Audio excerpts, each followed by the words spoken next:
दोस्तों, आप लोग मुझे एक बार सच-सच बताओ कि हम मेजॉरिटी मिडिल क्लास फैमिली में बच्चों को क्या सिखाया जाता है कि बेटा डिग्री ले लो, मेहनत करके जॉब करो और जितना मिल जाए उसमें खुश रहो, क्योंकि ज़्यादा पैसा मतलब ज़्यादा प्रॉब्लम्स। अब अगर आपके पास एक अच्छी डिग्री और एक सेफ जॉब है तो वो सबसे बेस्ट है। और स्टॉक मार्केट में पैसा इन्वेस्ट करना रिस्की है, क्योंकि ये इन्वेस्टिंग सिर्फ अमीर लोगों के लिए होती है। मिडिल क्लास लोग तो सिर्फ सेव करते हैं और आपको तब तक काम करना होगा जब तक आपके बेटा बड़े न हो जाए और वो खुद जिम्मेदारी ले ले पैसे कमाने की।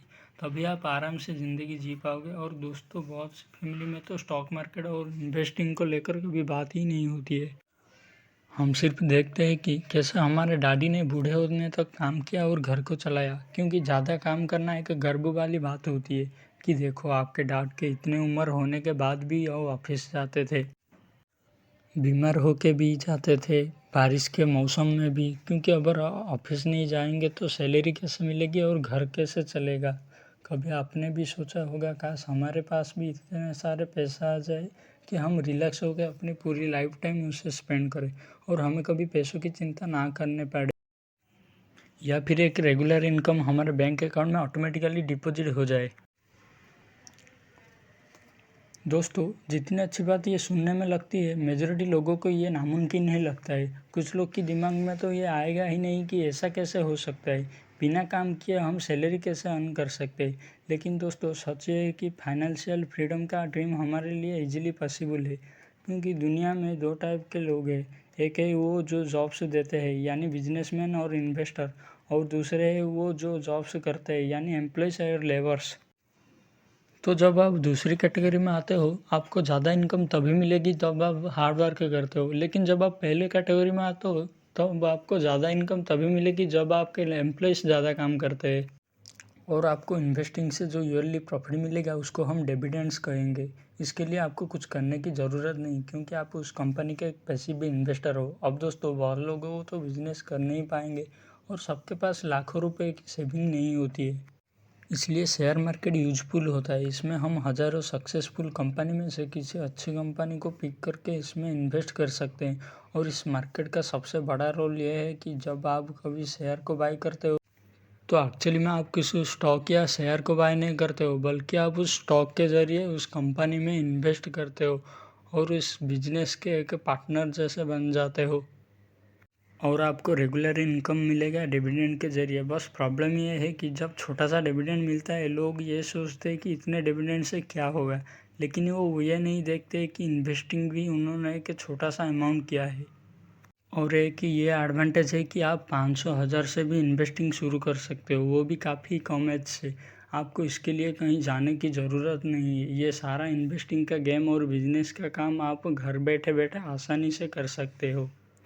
तो दोस्तों, बहुत लोगों को स्टॉक मार्केट और इन्वेस्टिंग कॉम्प्लिकेटेड लगता है, क्योंकि जब आप किसी फाइनेंशियल न्यूज़ देखोगे तो आपको ऐसे दिखाएंगे कि आप कंफ्यूज हो जाओगे कि यहाँ पे हो क्या रहा है। अगर आप कोई यूट्यूब वीडियोस देखोगे तो उसमें ये कहेंगे कि कौन सा आज बाय करके कल सेल करना है और कौन सा कल बाय करके परसों, और एक ही स्टॉक के लिए किसी से आपको बाय की एडवाइस मिलेगी तो और किसी से सेल। और जब आप कभी दूसरों की सुनोगे तो एक्चुअली में आप कभी वेल्थ क्रिएट कर नहीं पाओगे, क्योंकि आपको कॉन्फिडेंस होना चाहिए आपको लॉन्ग टर्म के लिए होल्ड करने की। अब सोच रहे होगे कि हमारे पास अच्छी कंपनी का आइडिया और कॉन्फिडेंस आ गया कैसे। क्यों दोस्तों, हम अपने चारों तरफ से अच्छे बिजनेस से घिरे हुए होते हैं। जैसे आप इमेजिन करो कि आप सुबह सुबह चाय पीते पीते ये सोचते हो कि अपने पैसे कहाँ इन्वेस्ट करोगे। तब आपके मन में यह आता है कि मैं तो रोज़ टाटा टी पीता हूँ और ये मैं पिछले कई साल से कर रहा हूँ, तो ये कंपनी में इन्वेस्ट करना कैसा होगा। क्योंकि आप इनके डेली कस्टमर हो और आप जिन भी इनके कस्टमर नहीं रहोगे तो सबसे पहले आपको ये चीज़ पता चलेगी। जब आप इस कंपनी में रिसर्च करते हो तो ये अच्छा स्टार्टिंग पॉइंट होता है, क्योंकि आपका फोकस कंपनी के बिजनेस और उसके प्रोडक्ट में है, ना कि स्टॉक के प्राइस पे। अब ऐसा नहीं है कि आपको यही कंपनी में इन्वेस्ट कर लेना चाहिए, तो वो एक टाइप की गैम्बलिंग हो जाती है। और इसीलिए 99% मिडिल क्लास लोग इसमें पैसा लूज़ करते हैं, क्योंकि मेजॉरिटी लोग जॉब्स करते हैं जिनको बिजनेस की नॉलेज होती नहीं है। इसलिए अब हम ये समझते हैं कि आपके दिमाग में कोई भी स्टॉक का आइडिया आया तो आप उस स्टॉक में रिसर्च कैसे कर सकते हैं। अब दोस्तों, एग्जाम्पल के लिए हम Tata consumer products limited company पर एनालिसिस करते हैं। तो देखोगे कि इसका मार्केट कैप 1,12,000 करोड़ का है, जो कि काफ़ी बड़ा है। और स्टॉक का पी मतलब प्राइस टू अर्निंग रेशियो है 87 और स्टॉक का करंट प्राइस है 1180 रुपये। और जब आप प्रॉफिट और लॉस पर क्लिक करोगे तो देखोगे कि मार्च 2013 में कंपनी ने करीब 7,300 करोड़ का रेवेन्यू किया था। उसमें से प्रॉफिट 770 करोड़ का किया था, जो कि धीरे धीरे बढ़ता गया और मार्च 2021 में कंपनी ने 11,000 करोड़ से भी ज़्यादा रेवेन्यू किया और प्रॉफिट 1,500 करोड़। और मार्च 2023 में कंपनी ने करीब 1,800 करोड़ से भी ज़्यादा प्रॉफिट किया और 13,000 करोड़ का रेवेन्यू। इससे समझ आ रहा है कि कंपनी ग्रो कर रहा है। और जब बैलेंस शीट पर क्लिक करोगे तो देखोगे कि कंपनी का कितना सेविंग और बोरोइंग है, यानी कि कितना उधार है और बुरे वक्त में सर्वाइव करने के लिए कितना सेविंग्स भी है। तो आप देख सकते हो कि कंपनी के सेविंग से 4,500 करोड़ का था 2012 मार्च में, जो कि धीरे धीरे बढ़कर 2023 में 14,000 करोड़ से भी ज़्यादा हो गया। इससे समझ आ रहा है कंपनी अपनी कॉस्ट कटिंग को कमाकर प्रॉफिट को बढ़ा रही है। अब आप देख सकते हो कि कंपनी के प्रोमोटर के पास 34% शेयर है और FIAs मतलब फॉरेन इंस्टीट्यूशन के पास 25% और पब्लिक के पास 26% शेयर है। अब दोस्तों ये सिर्फ एजुकेशन पर्पज़ के लिए थी, तो आप भी कोई भी कंपनी में इस तरह से अच्छे से एनालिसिस कर सकते हो और आपकी इन्वेस्टिंग जर्नी को शुरू कर सकते हो। तो जब आपको कोई कंपनी अच्छी लगती है और आपको उस पर इन्वेस्ट करना है तो आप उसमें छोटे से अमाउंट से इन्वेस्टिंग शुरू कर सकते हो। आप उसका एक शेयर खरीद सकते हो ट्रैकिंग पोजीशन के लिए, जहाँ से फिर आपको रिसर्च करना शुरू करोगे। तो हम ये समझते हैं कि आप किसी स्टॉक में इन्वेस्ट कैसे कर सकते हो। तो जब भी आपको पैसा सेव करना होता है तो आपको एक बैंक अकाउंट ओपन करना होता है। उसी तरह जब आपको बिजनेस में इन्वेस्ट करना होता है तो आपको एक इन्वेस्ट अकाउंट ओपन करना होता है, जिसको हम ट्रेडिंग अकाउंट और डिमैट अकाउंट कहते हैं। अब यूजुअली जब आपकी कोई बैंक अकाउंट ओपन करना होता है तो आपको एक अमाउंट डिपॉजिट करना होता है, फिर एक मिनिमम बैलेंस रखना होता है। उसी तरह जब आप किसी बिजनेस में इन्वेस्ट करते हो तो वो ब्रोकर के पास नहीं बल्कि सेंट्रल डिपॉजिटर के पास जमा होता है। और जिस कंपनी के शेयर खरीदते हो उस कंपनी के रजिस्टर में आपका नाम और डिटेल्स जमा होती है, जैसे कि name, number of shares and bank account number etcetera etcetera. यही रीज़न है जब कंपनी अच्छा प्रॉफिट कमाती है तो वो अपना डिविडेंड डायरेक्टली शेयर होल्डर्स के अकाउंट में ट्रांसफ़र करती है।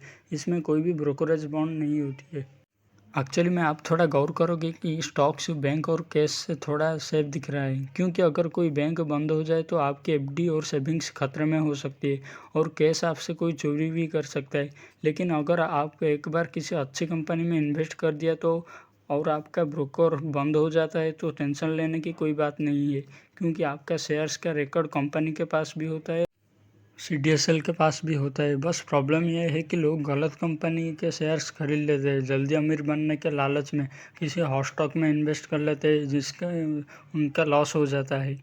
इसलिए मैं फाइनली ये कहूँगा कि जब आप किसी कीमती टाइम दे के मेहनत करके पैसा अर्न करते हो और उसको ऐसी जगह रखते हो जहाँ इन्फ्लेशन को भी बीट नहीं करता है, यानी कि 7-8% से आपका पैसा नहीं ग्रो होता है, तो ये कितनी बुरी बात है। पैसा की वैल्यू टाइम के साथ कम होता है, उसको ग्रो करने के लिए आपको इन्वेस्ट करना होता है। तो इसीलिए लोग कहते हैं कि स्टॉक मार्केट सबके लिए नहीं होती है, क्योंकि इसमें आपको बहुत ज़्यादा नॉलेज और पैसों की ज़रूरत होती है। पर्सनली मेरा ओपिनियन ये है कि स्टॉक मार्केट सबके लिए है और होना चाहिए। बस आपको राइट माइंडसेट के साथ एंटर करना है और एक लॉन्ग टर्म थिंकिंग रखनी है और बिजनेस पार्टनर की तरह सोचना है। अगर कोई फाइनेंशियली वीक है तो मैं ये कहना चाहूँगा कि वो इस गेम ऑफ मनी को सीखे, यानी बिजनेस और इन्वेस्टिंग को सीखे और अपने माइंडसेट को इम्प्रूव करे। अगर आप चैनल में नया है तो उसको सब्सक्राइब करके बेल नोटिफिकेशन, ताकि ऐसे वीडियो मिस ना हो जाए। और आप जितना जल्दी हो सके उतना जल्दी इन्वेस्टिंग स्टार्ट कर दो, ताकि आप भी कंपाउंडिंग का फ़ायदा उठा पाओगे। अगले कौन से टॉपिक के ऊपर वीडियो बनाऊंगा कमेंट में बताओ। अगर वीडियो पसंद आया तो लाइक कर दो, वरना डिसलाइक कर दो। आपका वैल्यूबल टाइम देने के लिए thank you and good bye.